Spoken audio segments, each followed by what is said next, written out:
So Kwame Brown absolutely destroys LeBron James exactly for what I've been saying. No effort and all. On his podcast, Kwame Brown came out with a very direct and unfiltered criticism of LeBron James, speaking openly without holding anything back for the camera. The former NBA player focused on long-standing concerns that many basketball fans have also pointed out, including frequent complaints directed at referees, signs of fatigue or reduced impact in crucial fourth-quarter moments, and stretches in big games where his presence seems to fade when it matters most. His comments quickly sparked discussion, raising the question of whether he was simply voicing what many already think about a player still producing strong stats, or whether he went too far in being this blunt about an active superstar, while also prompting speculation about how many members of the current Los Angeles Lakers roster might privately share similar views, but choose not to express them publicly.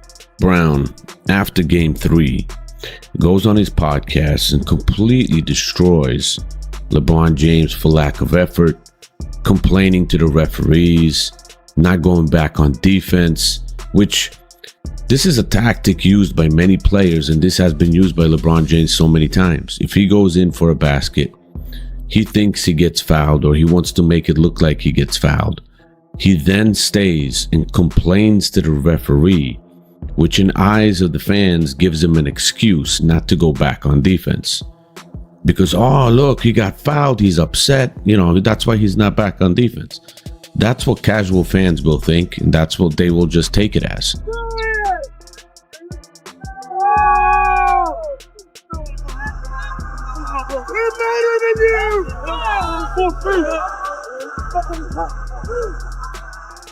He is portrayed as one of the few former NBA voices who openly says what many around the league might be thinking, largely because he operates independently through his own podcast, free from team affiliations, broadcasting contracts, or obligations to maintain relationships with active players.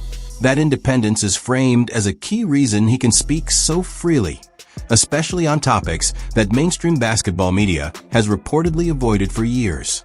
Following Game 3 against the Oklahoma City Thunder, he broke that silence and focused his criticism on LeBron James, arguing that yet another playoff performance included repeated disputes with referees, moments where his defensive effort left teammates exposed, and a noticeable drop-off during the fourth quarter when the game was on the line. Rough start, but an offensive rebound by Ayton. James will fake the three, get fouled, and put it up. Off the front iron, no. And Ed Malloy going to say it was before the shooting motion.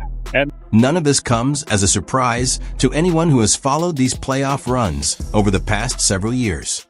The key difference is that Kwame Brown chose to say it openly on the record, breaking it down with clear details and examples that viewers can easily go back and verify for themselves.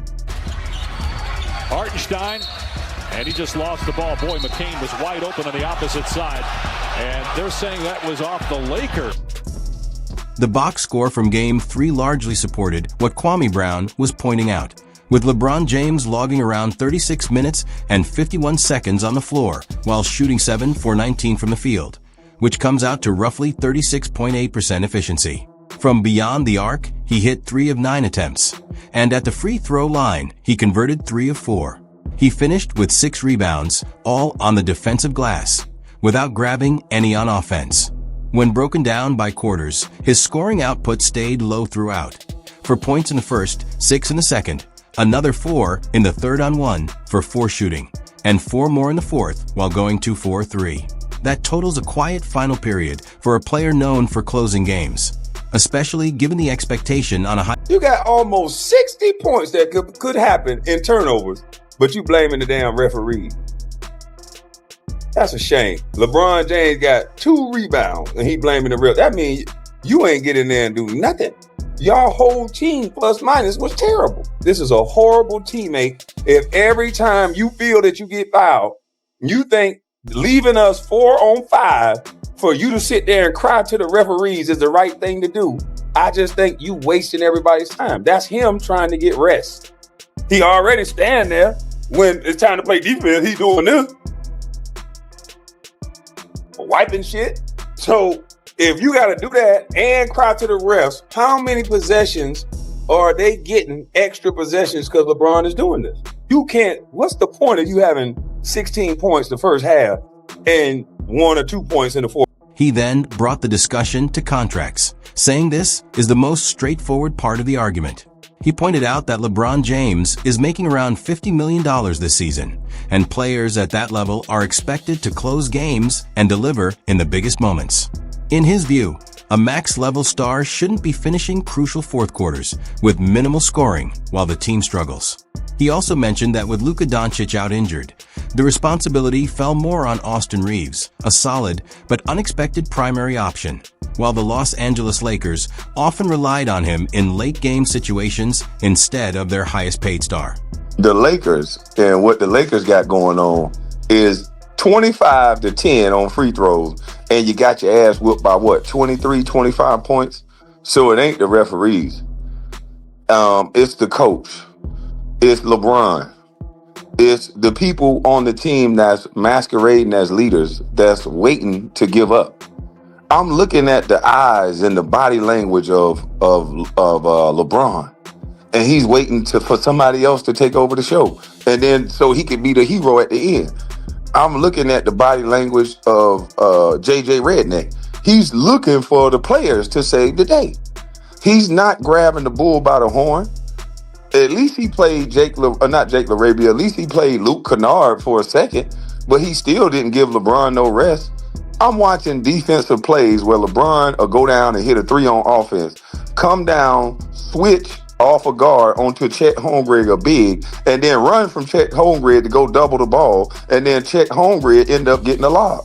He then shifted to what fans have been noticing for years, the habit of arguing with referees as a way to slow the game down. According to Kwame Brown, the sequence often looks the same. LeBron James attacks the rim, believes there is contact, doesn't get the whistle, then pauses instead of immediately sprinting back on defense, spending those moments complaining to officials while the opposing team pushes into transition. The argument being made is that these stoppages effectively leave the defense shorthanded in live play. He also pointed to offensive rebounding numbers, claiming they don't match expectations for a player of his size and experience, and tied that into broader energy management across the game. From there, the discussion expanded into coaching and rotation decisions under Los Angeles Lakers head coach JJ Redick, questioning heavy minutes for a veteran star and whether that usage pattern is sustainable late in playoff series, especially alongside younger contributors like Austin Reeves and the long-term direction of the roster.